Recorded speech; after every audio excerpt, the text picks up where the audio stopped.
Welcome to LaunchPod, a product management podcast brought to you by LogRocket. Today, our guest is Ben Newell, a product executive who has launched products into B2B and B2C environments for the last 25 years. Ben spent the first 17 years of his career at Sabre, where he started as a software developer and later owned product portfolio strategy. He later transitioned to VP of product to launch LTK, before moving on to Stitch Fix. His latest role was VP of Product at Miovision, a traffic management platform for cities.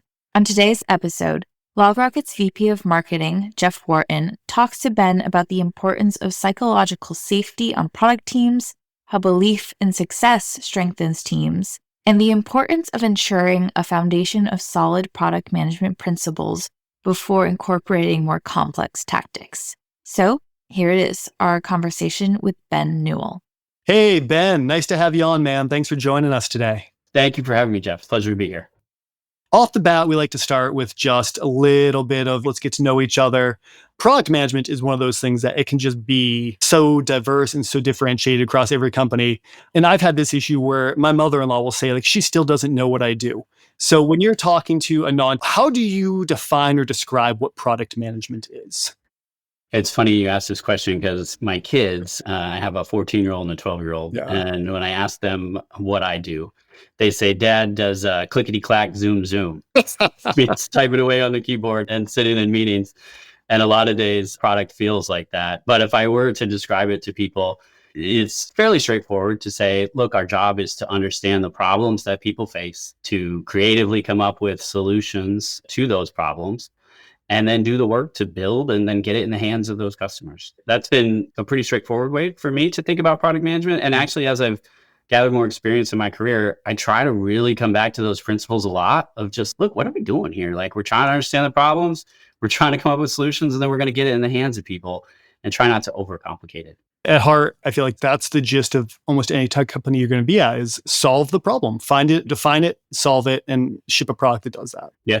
I've had people go very esoteric on that and talk about having people operate in their peak performance bubble or operate at the best thing they're at as much as possible, and then down to very operational. But I think that's a good one that really nails it concisely. A little bit more operational. Day to day, we all are ensconced in so many digital tools and things that help us throughout the day. What are 3 things you can't live without tool-wise throughout your day? It's funny. I'm always on the lookout for new tools too. And I have the remnants of them, like little timers and things that people have suggested over time, and they're still just sitting there unused. For me, there's a few that are really important. One that I really miss a lot of being more remote as a product manager these days is a whiteboard. Yeah. I have one here in my office that helps me to brainstorm, but it doesn't have that collaborative feeling. So whenever we get a chance to be in person, I am on a whiteboard as quickly as possible. Obviously, Miro and FigJam and other tools do a great job of replicating this digitally. So those are some of my favorite tools. I really have evolved my use of Google Keep to be the best version that I can get out of it as both a notes platform that works across devices and across, my computer as well as my phone. And then as well as the to-do list management, I just find it's integrated nicely into the Google Workspace. And so I use Keep a ton, and it's one of my favorite tools. I would have at one point said Twitter to stay up to date on what was happening and what was occurring. Obviously, Twitter evolved, but I think I also evolved, and I tended towards more long-form content. Mm-hmm. And I really, when I wanted to learn about something, I wanted to spend more time with it. And so newsletters have been a great way to bring that about in Substack. I found to be a great platform to manage all of those together in one place. So my coffee each day starts with scrolling through kind of my Substack newsletters that are of interest to me across a multitude of things. I think as a product manager, not only, of course, do you need to keep up on product and what's going on in technology, but I find your better understanding of the world and what's going on culturally and problems that are existing helps you get at those, when we talk about what product management is, understanding the problems people face. You got to look at lots of problems in order to understand what that looks like. So my Substack is a hodgepodge of all sorts of different things. Right. And the solve is always in context of the people you're solving for as well. Yeah, absolutely. And then finally, I think this is my favorite one. We all have opinions on product and what's going on and trends. What is an unpopular product opinion that you hold right now about product management or process or even just where it fits in the org? I feel like I hold a lot of unpopular opinions. If I were to share like one specifically, I think it comes back to that point at the beginning that I made. It's really like we tend to overcomplicate it, and it's not that complicated, or it doesn't have to be that complicated. And I see so much debate on frameworks and tooling and goals systems and agile versus Kanban versus safe versus all these different methodologies that we've used to try to make our lives easier, as well as tooling, whatever, pick your favorite tool of the day. I just don't think any of it really is going to matter until you've got figured out the people and the team. Yeah. And if you understand what the people in your organization and what your team needs in order to succeed, and you then understand the different pros and cons of each of these frameworks and tooling opportunities, then you pick the right one for your situation that is going to get the most out of the people you're around and your team. And I just so often see teams start with tooling when they start thinking about whether it be a digital transformation or how do we improve our process. I don't know what it is about it, but like people are so drawn to like, oh, well, let's just consult the tool and see what it will do. And I would so much rather just focus on what do we think the right way is for us? And then we'll make the tool do it. So I think none of those matter. The frameworks, tooling, of course you have to have one at one point, but like knowing the people and knowing the team, that's the most important. Yeah, I have fallen down the we will buy a tool to solve the problem rabbit hole before. And I think where I finally landed after escaping that hole multiple times is if you can figure out the problem you're solving and really understand it and crystallize it well and have a good solve and have the right team there to help you execute, you need to bring in tooling that's going to help you enhance that, but you're never going to be better than the strategy. Like the tooling is never be more useful than the strategy you're executing and your ability to execute. And almost all the tooling these days is super flexible. No. And you can evolve to fit whatever's going to work for you no matter what. It's happened. I think that's one of those ones in the marketing world. I'm right there with you where most of it is, I won't say bad, but it's just nothing's going to enhance past understanding your users. Where do they want to learn or where do they want to be reached? What do they care about? And if you can nail down those things like attribution and automation and everything are just can only enhance if you're already doing the right stuff. Yeah. I'm right there with you, man. I love that. I don't know, but maybe that is popular. I'm not sure, but some days it feels unpopular. Yeah. I feel like it's one of those becoming popular. Let's make simple cool again. That's Speaking about simple and maybe more get into the core of things, I was digging through your LinkedIn and saw you recently posted about your yoga practice and that you start the day every day with a quick bit of stretching and yoga. I have also recently gotten on to the yoga train and found that just the early morning workout helps focus, really catalyze the day and get me going. Not to dig in too much, but how'd you come to yoga as a solution to getting your day going? Yeah, I would say somewhat organically, although there is a genesis moment for me. I had been at the first company I started with, Sabre, travel technology company. I was there for 17 years and it was fairly straightforward for me. I was known, respected well within the company. I was the youngest VP while I was there. And I just felt like it was time for me to do something different. And so I left and went to a kind of startup scale up called To Know It, which is in the influencer marketing space. And when I got there, the pace was very different. Really exciting, really fun, but a lot different. And if you've ever worked in a large company and you've spent time in scale up, you know the difference between those two.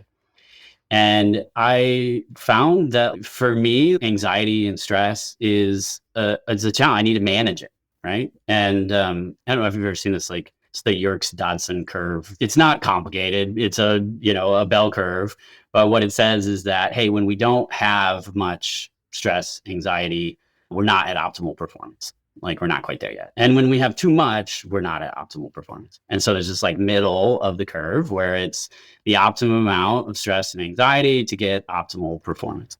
And for me, yoga and meditation are the key to keeping me in that zone. And it doesn't take a lot. It's 20 minutes in the morning, but it really is the key to keeping me in that center of the bell curve. And it's been a big part of just my own personal journey, but also like it relates really closely to work and like ties in quite nicely. Yeah, it's definitely a good way. I found the days that I don't do something, a yoga or some other kind of exercise, I'm slower. I don't feel as focused. It's definitely a good way to just set my day off on the right tone. But I feel like I've learned a lot from the practice as well about we can all recognize the people like you. You're going to yoga harder than anyone else yogas in class. And it's just so antithetical to what it's about. But we know you're going to do it. So we action towards that a little bit for folks like you. Yeah. And the problem was I ran into the all gas, no brake. It doesn't work at work and it doesn't work elsewhere. But I kind of learned outside of work that, I found myself getting injured. I found myself unable to do these things because I kept going too hard. Yeah. And I realized pulling back there and being intentional about what am I trying to get out of each thing? If I go to the gym and lift weights, I'm trying to do something. If I go to yoga, I'm trying to stretch and recover a bit. But having that intentionality around what the point of the thing I'm doing is, what's a good lesson to apply to also here when we're looking at across several teams or across several product teams, what's the point of the feature we're trying to ship? What's the point of the problem we're trying to solve? You don't have to be all gas, no brake everywhere. That doesn't work. You can't, not everything can be 100% top priority. Yeah. And I feel like I learned that in a very actionable way from this practice as well. I wish more people would learn it. I always refer to it as drive like it's Mario Kart. Yeah. Where you just hold the button down the whole time, right? Like I see that a lot and I think of this curve a lot. When you are in this maximum stress and anxiety levels, you are not at your optimal performance. Friends are like, oh, yoga. Oh, okay. What is, like Eastern. I'm like, look, this is a scientifically known thing that if we try to operate with too much stress and anxiety, we're not at optimal performance. And so we can apply that right to work and look at it and say, hey, if we are not trying to optimize for continuous improvement, things that help us understand the pace that we're going at, because this is a marathon, we're going to run it for forever. And ideally, we're just getting continually better and better. And, that's kind of like happened in yoga as well. Like when I first started, I could barely touch my toes. Oh, yeah. I wasn't flexible at all. I couldn't do any of the more challenging poses. And some of them started to become like, I could do it. So for me, it was like wild thing, which is flipping on your back, or wheel, where you like do a back bend kind of thing. I still can't do that one. I couldn't do them when I started, but then I could. Yeah. And so the practice and the like getting better at those. And now those are straightforward for me. I don't have any challenges with those. And now I'm like advancing to some more advanced poses like crow or headstand or some of these other different things. I saw your crow. It looked good. Thank you. I had a friend who's like, I can't believe you put that on LinkedIn. I'm like, it's okay. It's okay. To that point, back to lessons I've taken away from here and we've been able to take away from here. One thing I think that helped me along my early career, a superpower of mine was I could work extremely hard. I could do the Mario Kart style, just keep your finger on the button and go. As you grow in your career, you find that's not always the best way. I've learned a superpower only exists and is only beneficial in context. So I learned to temper that and aim it and focus it and also know where, maybe we're getting more gains from a rest day to follow the metaphor. What on your end are skills that you've learned to develop and things that were superpowers that you learned how to better manage to get more out of it as you've come up through your career? Yeah, I love talking to my team members about this and helping to identify their superpowers and really lean into them. Something that I have found to just be, even the words just have been really useful for team members. My performance reviews are pretty super straightforward. I've used the same template for a decade of 3 things we're really proud of, 3 of your strengths, and 3 opportunities for growth. What's interesting though is team members, I feel like they're just waiting for me to get to the opportunities for growth. Especially those who are really driven, like those type A, like ability to just hold the B button down the whole time on Mario Kart, right? Like those team members are the ones who are just waiting for the opportunities for growth. And I always pause before we talk about strengths and explain this, that like, hey, you are going to get hired because of your superpowers. Like your career is going to go in this trajectory because of your superpowers. And frankly, at some point, your superpowers, like the inverse of them, will be the things that end up in this opportunities for growth. And you won't want to you want to soften them. You can't have like really difficult things that are hard to work with. But for example, for me, I've been told that I'm very good at understanding complex things, simplifying them, and then sharing them in inspiring ways with team members. That's been something that I've continued to refine and speak publicly. I spoke at Mind the Product a couple of years ago, which was a big bucket list item of mine, and I'm really proud to get a chance to do that. But what happens though is a lot of times my voice can take up the air in the room. and can really prevent others from sharing their opinion. I started to recognize this, and actually I got this, it's here on my desk all the time. It's this little poker chip. It's nothing special, but it helps me to remember that my voice does carry a lot of weight and that I should only use it when I feel like I really need to. And so for me, it's about holding this and waiting to play this point and waiting to speak more frequently than simply sharing my voice all the time. It tends to, prevent others from speaking. So, the superpower of being able to simplify things and share it and inspire people to do so also has this inverse effect of taking out the air in the room. And so as I've worked with team members to think about what their superpowers are, we always talk about the inverse because you need to be aware of it and soften it. It's not going to go away because it's the inverse. And so I think at some point people start to understand that, and that really leads to like really getting the most out of what your superpowers are when you understand what the inverse is. This is not a new thing, the idea of focus on your strengths, right? This was back to the book, First Break All the Rules, I think, talks about focus on superpowers. That's the biggest thing. Focus on continuing to develop where you're really good. You usually can't dig someone out of a rut of something they're really not good at. You're probably not going to make them great at that thing, but you can be world class at a couple of things that you're already very strong in. So focus on that. Like you said, round the corners on the other things, round the edges a little bit. Yeah. Some people have trouble with this. And I have always advised teams or people who might be listening who don't have a manager who's thinking about this, is just like, ask the people you work with, like why they like working with you or what you're good at. They're going to tell you what it is. And if at work, it feels like it's weird to ask your coworkers, ask your family, like, hey, what am I good at? If we were going to do a project or we were volunteering together, like, what would you ask me to do? What am I good at? And trying to get a sense of that and then continue to work on it is really important for people. I want to pivot a little bit. I have this theory and I'd love to get your feedback on it.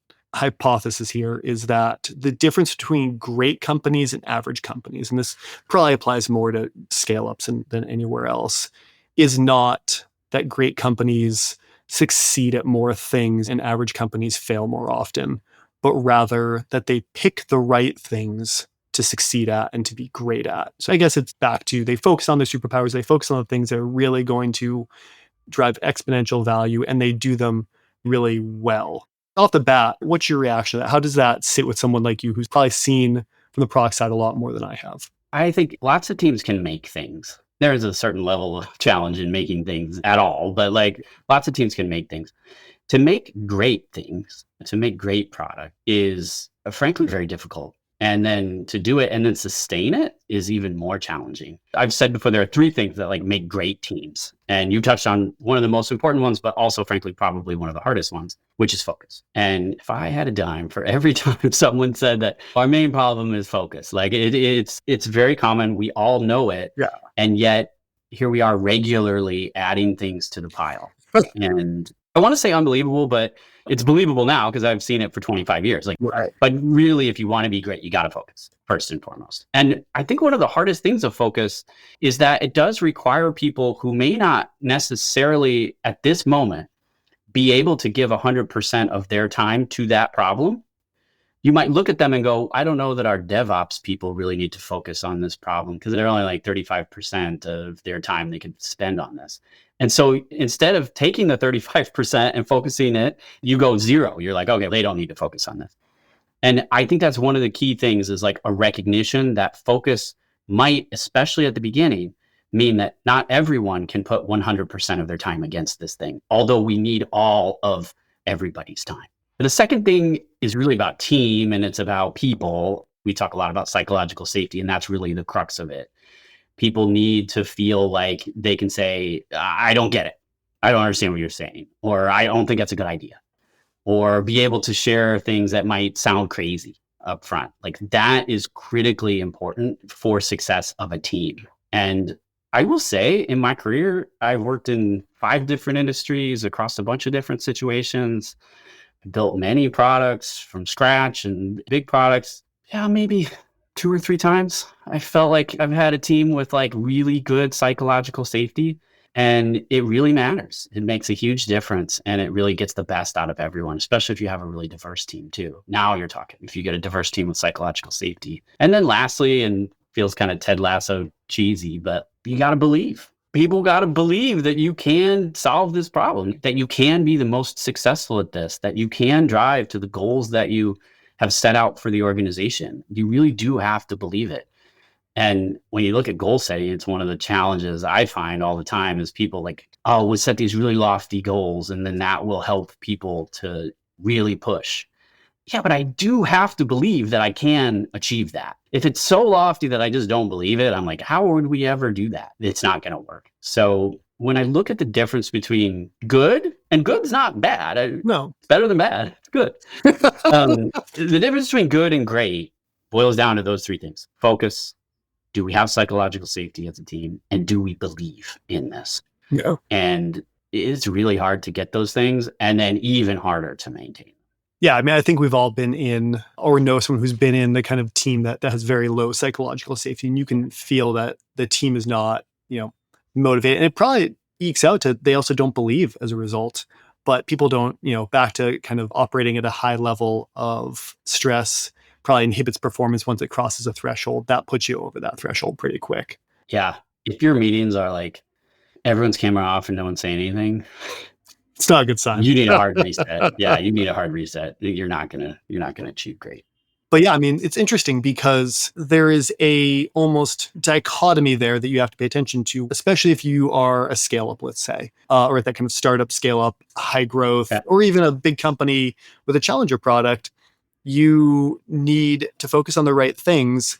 You need the team that feels safe, but they feel safe in also having the belief and almost the hubris that you can change this industry, but still the discipline to look at it and have that hubris while also saying, we need to focus on a few things. We can't do everything. We're not going to be world-class at everything. It's a rare mix to be able to get that wisdom and that just drive and ability to hit the B button when you need to. But also once in a while you need to, you need to hit the brake and maybe do a brake slide into a turn.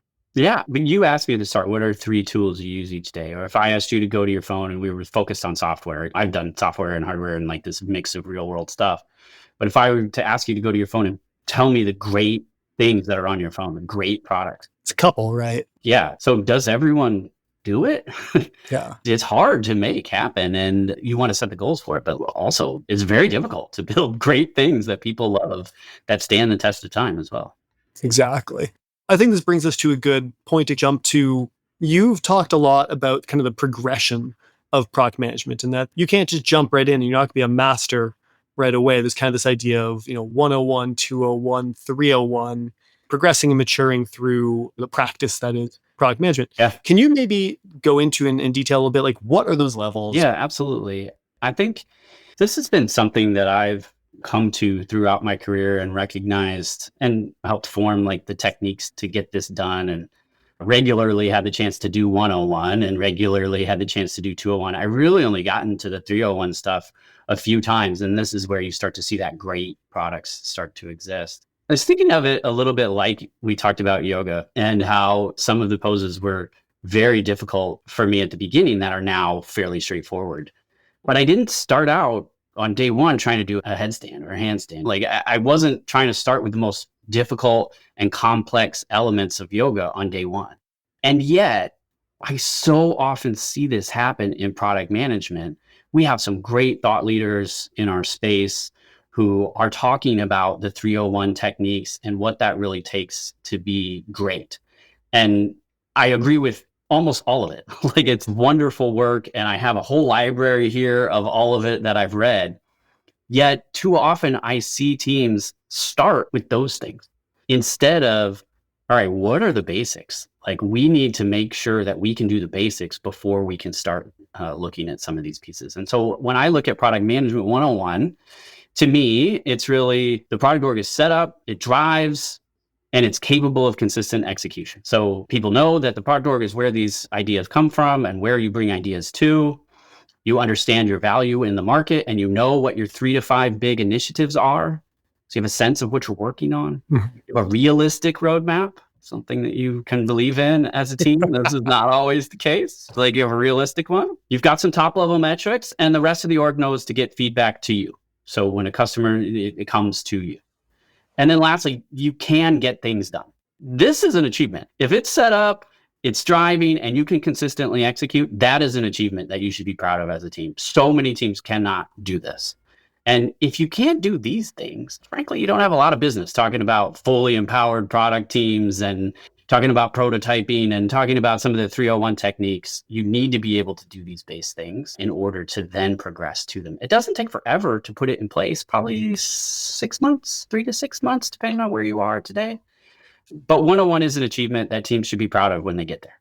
It sounds like 101 is you're getting your undergrad, basically. It's already a college level course. I've seen multiple companies have done okay that weren't even doing that. So how do we get into 201? Going back to the all gas here, I'm always craving, what's the next thing? When I was at Miovision, which is where I was most recently, which is a company that creates technology for cities to improve safety and reduce traffic and improve sustainability. We did a pretty substantial product transformation, and we started with a lot of the 101 pieces, and we were able to achieve it. But it was impossible to get the team to revel in the hey, good job. That's a great thing. They're like, what's 201? I'm like, okay, all right. Let's go there. 201 is, I think, where most of our purist product managers would say, okay, this is where you're really doing product management. You're starting to get a deep understanding of the data and what your customers are looking for, and you're driving via a strategy that is aligned to those things. You deeply understand your data, you deeply understand your customers, and you're driving towards a strategy. So your goals as a team are connected to the company's goals. They're not like an independent, we've got separate product initiatives that we're pursuing, which is common in 101, necessary, but you want to see it tied to the company goals. You start road mapping problems to solve versus features, and you can realistically understand what that looks like. You're directly interacting with customers and getting feedback prior to rolling something out. So whether that's beta or demos or early adopter programs, you're doing those kinds of things. When you have to decide what to do, you are considering build, buy, partner. And now I always add AI to this list, build, buy, partner, let AI do it. A lot of times in the beginning, it's build. The answer to everyone is build. When you get into 201, you're really considering what these look like. And you know what the leading metrics are for those top 3 to 5 metrics that you identified in 101. You know how to affect them now. In 101, you know what they are. You're measuring them. That's great. In 201, you know how to affect them. So for me, that's now we're getting into 201. We're directly talking to customers. We're understanding the leading metrics. We're road mapping kind of problems to solve, and our goals are tied to the company goals. So would you say at this level now, you're understanding what affects those kind of business outcomes that you're looking to drive, and you're planning for how do you drive those forward? How do you drive those, like you said, in line with then they ladder up to business goals? Yes, you're understanding what it is customers are wanting because you're talking to them directly. You're seeing what happens when you deliver these capabilities to them in the form of data and in the form of feedback from them. And when you think about what to do next, you're thinking about it in the context of customers and their feedback. We had an initiative called Customer First. Everyone has this, we want to put the customer. This is really 201, when you're really doing it. There's a lot of lip service given to it in 101, but in 201, you're really doing it. I feel like that's the simplicity with which you talk about it. And you've mentioned this is a superpower of yours, is kind of breaking things down, making them, inspiring. And part of, I think, of being inspirational is, making things seem simple. But there's a lot of failure points possible in what you just talked about, right? Totally. Talking to the customers, pulling out the right insights, asking them the right questions, ensuring you're getting the right stuff from them first, then understanding enough to go and action a plan off of that. And then making sure that how you are doing that is furthering the business goals of the company and getting you closer to what you need to do as a company to be successful. Because there's a lot of ways you can do something useful for the customer, but maybe it's not in line with the long-term vision. Or maybe it's useful, but it's really, really different from the other things you've done. So now it's really confusing your product. It sounds really simple in practice, but this is where 201 seems to start to get complicated, is you have a lot of dependencies where you have to understand, you have to action correctly, and you have to build that on top of that to make it really work well. And 101, I find you can do as a product team. You can start to get a lot of that in place. You need your engineering counterparts probably pretty heavily, but generally you could do this in isolation. Not totally, but generally. In 201, okay, now you're starting to rely on the rest of the organization in order for this to have success. So if you're going to tie to the company strategy, you better have a good company strategy that's clear and you know what it looks like.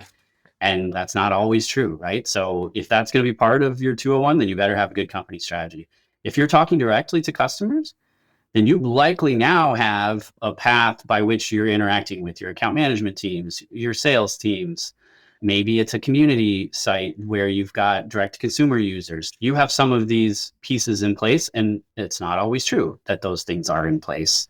If you're really thinking about build by partner AI, you're working closely with engineering. Like you're deeply connected with them and thinking about what that looks like. I share all that to say, now it's more than just you. And 101 is about putting the product in place and saying, this is what we do. This is what we're good at. Here we can show you the value that we demonstrate. And now it's starting to bring the rest of the organization. 301 is where you're really getting the rest of the organization involved. And now you're talking about the team is the whole team. Yeah. And I think when we talk about empowered product teams, which Marty Kagan has spoken passionately about, and I love this concept, that team is not just product design engineering. It's account management, sales, support, all the rest of your organization coming together as a team to solve that. And that is a core element of the 301 pieces. And when you're at 301, now you're talking empowered, cross-functional teams are experimenting regularly, and they have the systems and processes in place to like pivot quickly and make those adjustments. And a lot of people want to start there.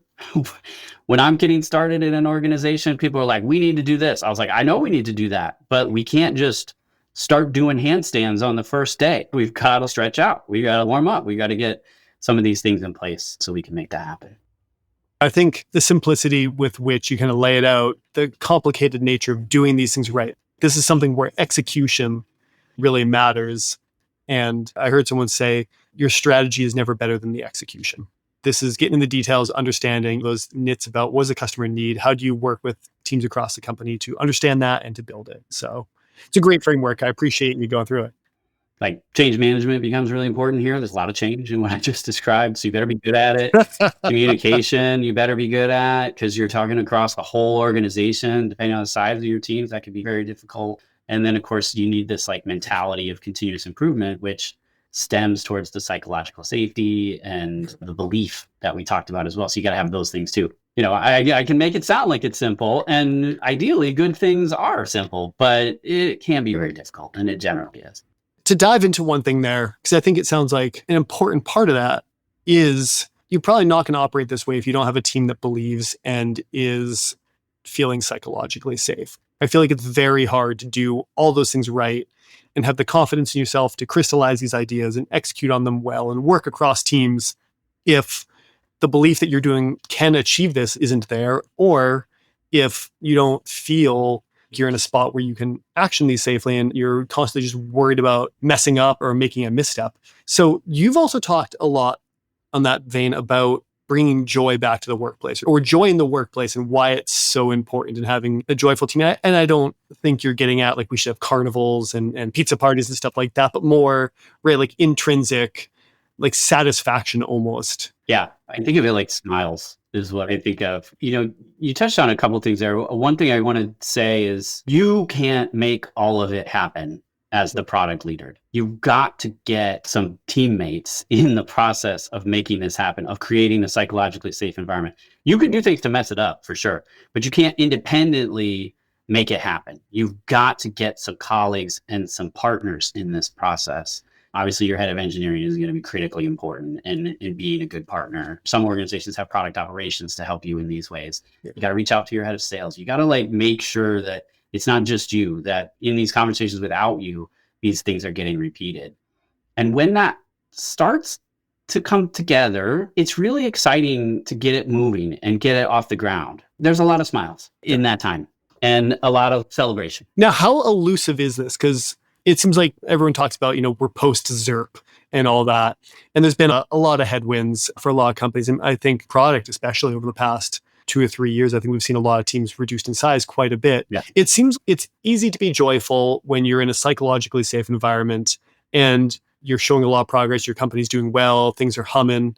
It seems like also you can be churning revenue growth, but you can be in a not joyful org because maybe that psychological safety isn't there, but just you got product market fit and you're going and you're banging stuff out.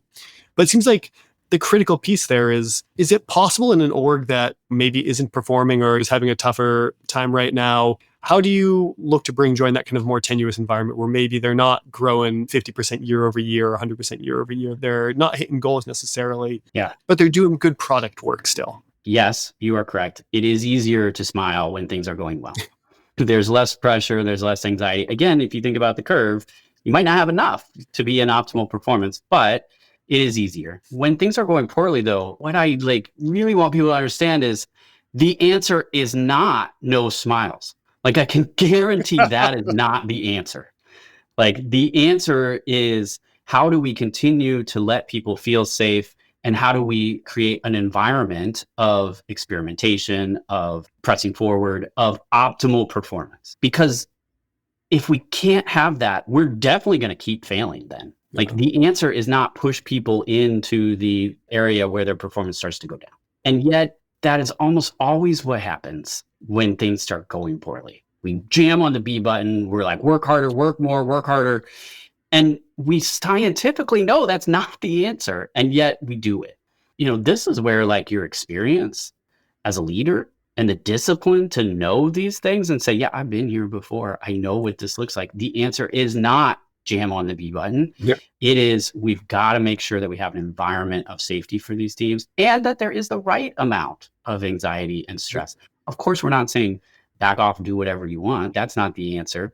But the answer is, how do we get the optimal level of performance from the teams? And joy, humor, these are great ways to make that happen.